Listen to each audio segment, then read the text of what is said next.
Today's guest is Jerry Leth. He's the Vice President and General Manager at Mana.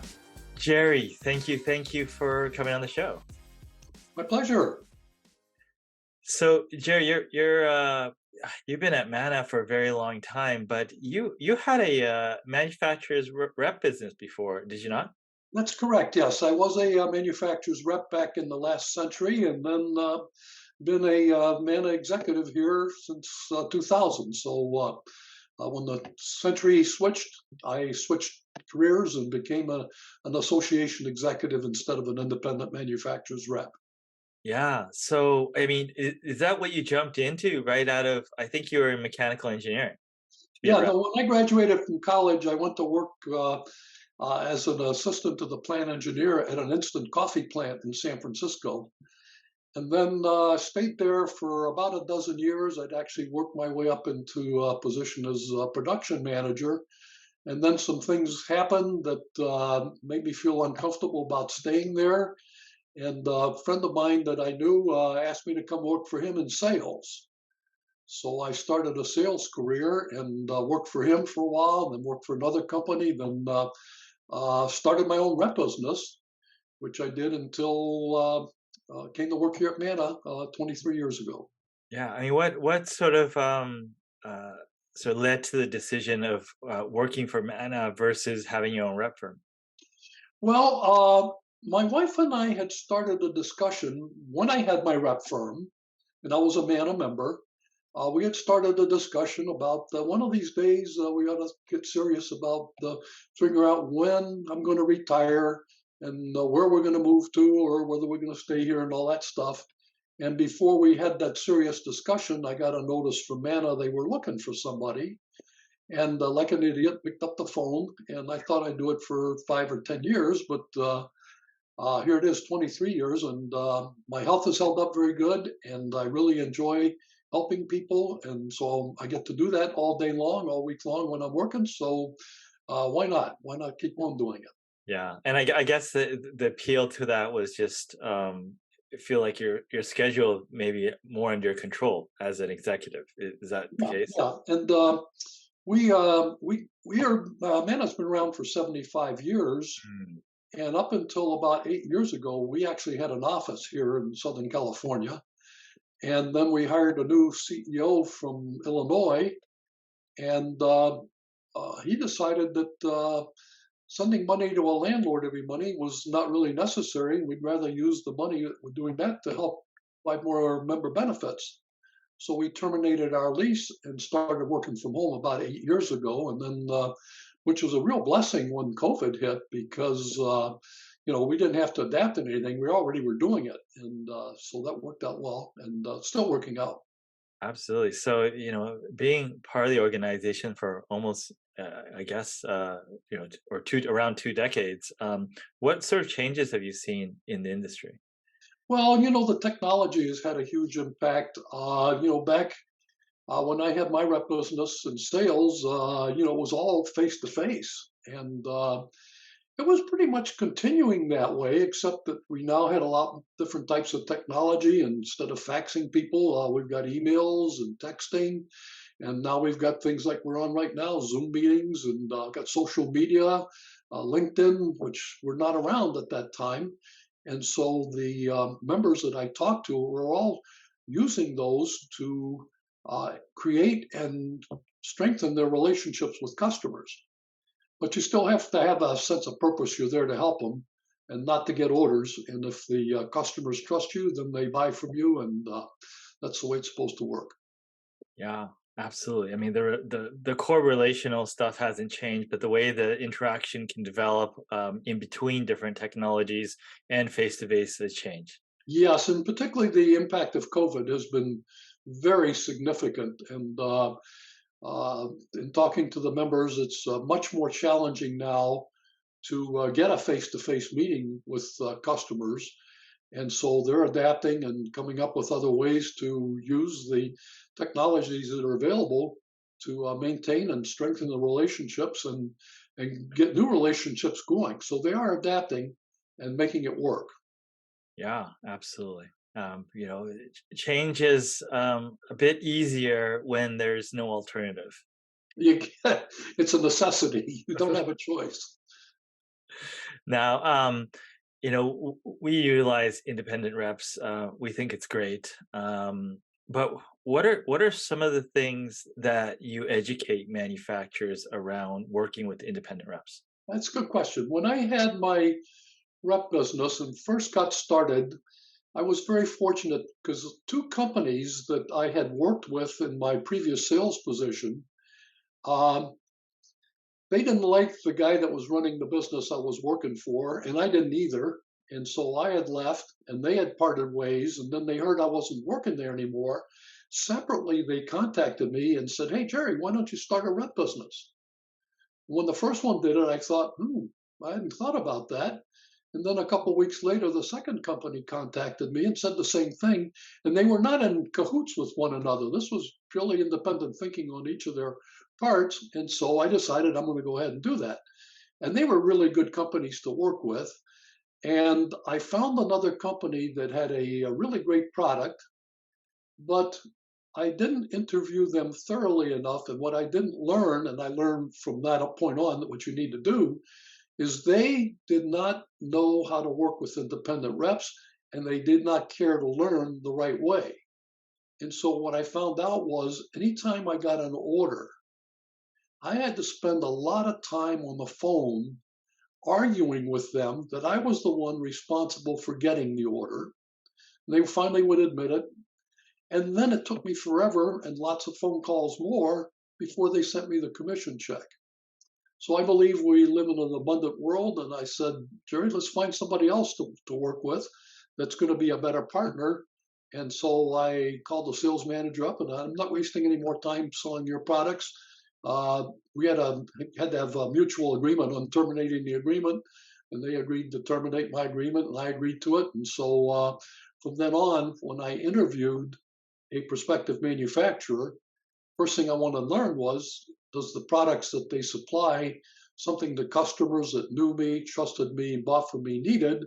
Then the next thing I wanted to know was, how well do you know how to work with reps? And I kind of, and found, and since I've been here at Mana, the reps all do the same thing. The manufacturers fit into three groups. There's the first group that has lots of very positive experience in creating high trust long-term relationships with reps. There are a lot of companies that are new to working with reps, but they want to be like the first group. And so the reps are willing to work with a company like that. And then there's the third group, which is that one that I signed an agreement with. It's going to be my way or the highway, and that doesn't work. And so the only reps that those companies sign up are ones that don't do a very good job. And so then they blame those reps for the whole rep profession. And so, but anyway, what we do here at the association where I work is we provide a lot of education for those new to working with reps so they can make it work well for both of them and last a long time. Yeah, for sure. Now, the organizations that have high trust, I mean, you mentioned, getting credit for orders, having being able to have conversations, communication. What other characteristics does the third group that you referred to, or the one with the positive experience with the reps, have? Well, they've learned how to do it, and so they create what we call partners in profits relationships. As you're probably aware, we publish a monthly magazine, and one of my favorite articles, which was written quite some time ago, was written by a manufacturer member, and the title of the article was "Why I Love to Send My Reps Big Commission Checks." Because it makes perfect sense. The more commission checks you're sending to the rep, it's as a result of the rep having gotten the customers to send a lot of business to the manufacturer who have made profits from their margins. And that's kind of the goal that we're trying to create here, help create is, relationships that work well for both parties and last a long time. And the reps represent multiple complementary but not competitive product lines. So, like when I had my rep business, I think at one point I was representing 7 companies. And they were not all equal in my eyes. There was one that was so great to work with. I would spend much more of my time trying to sell products for them than the one that was at the bottom of the list. So we talked to the manufacturer members here about trying to work with the rep in a manner that lets them move up the what we call the emotional favorite ladder, so that then the reps spend more time trying to sell their products than the other companies they represent. Yeah. Now I know that with reps, different people, reps have different relationships, and sometimes in different parts of the country through existing customers and stuff like that. It's probably not that common, but occasionally there's some, some possible situations that arise on that. How do you stop those from happening, or how do you manage those situations? Because you don't. I get the feeling that you don't want to limit reps on the opportunities they can pursue. Well, not quite sure I understood the question. You want to repeat that one again? Yeah, so I know that sometimes reps can be organized geographically, but many Okay. times the reps have many relationships in many areas, Yeah. and what can you do to proactively avoid conflicts, or situations like you mentioned before, like who did what and who got the credit? Yeah, that's a great question. What we recommend when you are a manufacturer member here at the association, MANA, uh, we provide a directory, and the manufacturers can do searches for reps that are selling to the customers for what they've got. And they can download the results into an Excel file. And what we talk about when we're helping manufacturer members with these searches, one of the columns in the Excel file tells how many salespeople work for that independent manufacturer's representative business. And then a lot of the reps use what are called sub reps, which is kind of like a manufacturer's rep that works, so it's an equivalent of having salespeople. And the column next to that gives a description of the size of the territory they cover. And what I see sometimes when I'm helping manufacturers do searches is I'll find a one person rep company that covers the US and Canada. And I'm thinking, that might be a little bit much of a territory for one person to be. So we suggest, check the number of employees. We have some rep companies that have over 100 employees. So if they're covering the US, I would be okay with that. And the other thing that comes up has changed over the years is when the rep model first came into existence well over 100 years ago, the reps would get what's called in their agreement the exclusivity. It would be geographic. When I had my rep business, I sold into the nuclear power generating industry. I represented a company that made solenoid valves, and they had another rep in my exact geographic area that sold solenoid valves into the aerospace industry. Ah, I didn't know any customers in the aerospace industry. If that manufacturer had said, Jerry, we want you to sell into the aerospace industry, I might have said, I don't think I want to do that because I want to spend time in front of the people that trust me. And the aerospace rep probably was told them the same thing. And now what we are seeing, this is probably in the last 10, 15 years, what we're seeing is when the reps get to the point to discuss the exclusivity, what the reps are doing is they give the manufacturer a list of the accounts where they spend all their time hmm, and say, this is where I spend all my time. And so if you want to get another rep in my territory, as long as they're not selling to these accounts, no problem. And it's important to do that when you're setting up the agreements, because the last thing you want to do is say, okay, Jerry, we're going to give you California. And then they sign up another rep that focuses in the aerospace industry, but they can't give them California because it's already taken. So you want to work as you interview the reps, got to focus on what they focus on, got and it. structure your agreement so it's set up that way. That makes sense. You clarify their strengths and where they are, and Yeah, then, then what where they're at so that, yeah, there's opportunities in other areas that are not related to that because yeah, none of our businesses are big enough to be able to capitalize on everything. So yeah, the cooperation happens on the front end. yeah. Okay, that makes sense. Okay. So I guess the question is coordination.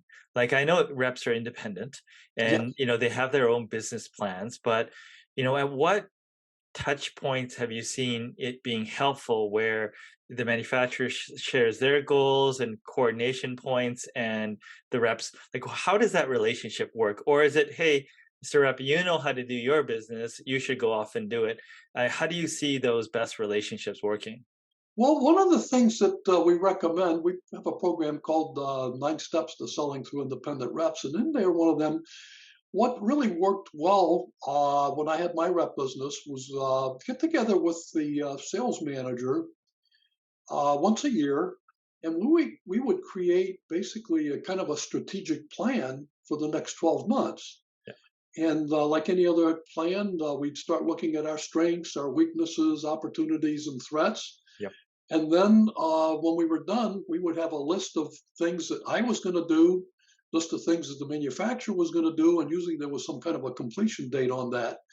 And that was fantastic because it really creates a sense that we're partners, we're business partners, and by putting those plans together too, it gave us a roadmap on how we were going to work for the next year. Yeah. Yeah, sounds good. Now, when approaching reps, I mean, reps get bombarded by requests all the time because obviously, Yeah. they can be appealing to some manufacturers. What can a manufacturer do to stand out? Because So, you get lost in a pile. yeah. Well, we recommend when the manufacturers, they do their searches and they're ready to reach out to the rep. We actually provide resources to help with this. There's in the second step of our steps to selling through reps, there's a short video, 7 minutes, called "Get Them to Call You Back." And we put that video together, gosh, maybe 6, 7 years ago. And the reason we did was we were getting calls from manufacturers members saying, "Oh, I sent out 27 emails and I didn't get any responses." I asked them to send me the emails. And what I noticed about all of them was they did a beautiful job of describing what they did, but there was nothing in there about how they wanted to make the relationship work well for both of them. And so the video talks about a number of the things, the type of things you can put in there, and also then we supply a list of like rep friendly policies that they can download and include whatever ones they subscribe to in the emails they send out. And when the reps see those, then they're going to be much more interested in representing that company Yeah. than if it just here's the product we make, love and kisses. Yeah, what are some of those tips? I know that if you want to know everything to do with it, you go to Manet's site and Yeah. you download it. But what are some of the high level few points that Okay. Well, probably the one that's the most important would be like the two that to me that are most important is we have long-term experience successfully working with reps. And then the second one is you can talk to our other reps. We'll let you talk to our other reps to learn what they think of us. And so that to me is probably the most powerful ones because if I can talk to some other rep companies that company they say, oh yeah, I've worked with this company for 15 years, are really really great. Then the next question out of my mouth would be, has there been a recent change in management? No, no, same people are still there. Then I would feel very comfortable signing an agreement with that company. And then there's others like if a manufacturer comes to a brand new territory where they have no existing business, the professional rep companies are going to ask for something called a market development fee. And the basis for that is that it's going to take them a lot longer to get the business going than it would be if there already was an existing level. And so if you put in that we're willing to consider market development fees as another one of the rep friendly policies, uh, that would be another big one too. yeah. Then the Yeah. others talk about post-termination commissions and things like that. But the biggie ones are the experience, successful experience, and that you can talk to our other reps. Yeah, absolutely. So you went out, you got the attention of a rep, you signed a reasonable agreement, and the company is starting to onboard them. What are good practices for onboarding independent reps? Okay, well, I mentioned the mutual action planning, and the other thing, is making sure that depending on the product, that the rep has enough knowledge about the product, because some of these products are a little more technical than others, that they're going to be well trained on how to be able to make the presentations to the customer. Um, and then the rep goes on and starts calling on the customer and starts to get orders. And so that's the goal. And so it's kind of partners in profits again is the foundation that makes it work well for both. Yeah, for sure. Now, you've seen the rep industry, grow and develop over the last 20 years, but what about the future? What are the trends that you see that are going to become more and more important in the future? That's a great question, and I'm not sure. Given the current status of society and all the changes that are going on, predicting what's going to be happening in the future is a little more challenging than it was 20 years ago. But I tend to be a real believer that what I learned when I had my rep business about sales. It's about helping customers solve their problems, and the tools that I was taught on how to do that. Um, that part is still going to be the foundation. That's not going to change.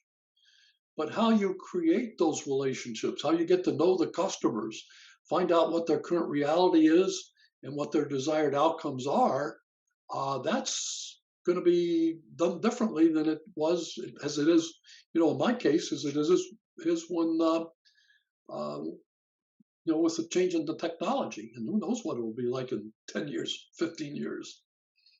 Yeah, for sure. Jerry, is there anything that I did not ask you, but you wanted to share before we close this off?